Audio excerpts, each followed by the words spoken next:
So stop words are the function words. They're the glue words. They're the things that bind English language into its sort of fluent form. But they carry almost no meaning. Right? The word like the or of, they don't indicate the topic of the document in any way. However, they do eat up a lot of resources. Right? So from Zipf's law, you know that words of and the together are going to take up about 10% of the occurrences. And that means that about 10% of your index on disk is going to be devoted to the words of and the, which are not particularly useful.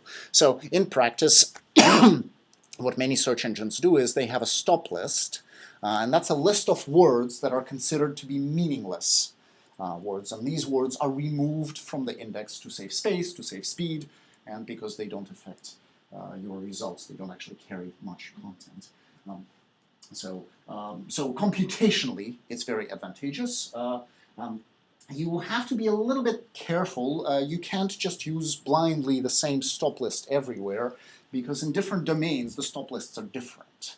Right? So for example, the word click on the web is a stop word. It occurs everywhere. But in a different domain, it might not be. And then you have nice little phrases like to be or not to be, which happens to consist entirely of stop words. So if you were removing stop words, this whole thing would go and you would never ever match. So you just killed Shakespeare right here, right now. So what's the best policy? Well, it depends on your computational constraints. If you need the engine to be faster, if you need the index to be more compact, stopping is a good thing to do. If you can afford to not remove them, it's better not to remove them and basically make decisions at query time, just like with query-based stemming. Right? So what you're doing is you're basically figuring out, for a given query, what should I do with that stop word? Should I treat it as usual, or should I remove it from the query so that it doesn't match anything? And to some degree, the weighting schemes that we talked about in the vector space lecture, they already do a bit of that. Right? So remember the IDF term. So this is our TF-IDF weighted sum.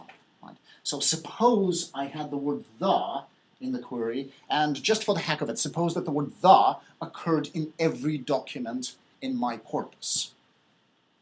What is the effect of having the word the in the query? If I use that as a ranking formula. That will not have any weight. It will not have any weight. That's right, because it occurs in every document, so df is going to be the same as c, so I'm going to have 1 here, and log of 1 is 0. So a word that occurs in every document, IDF will already remove it from the query, conveniently. I don't even have to remove it myself. Now, if the word doesn't occur in every document, this weight will not be quite 0, but it'll be close enough to 0 where it doesn't actually make that much of a difference.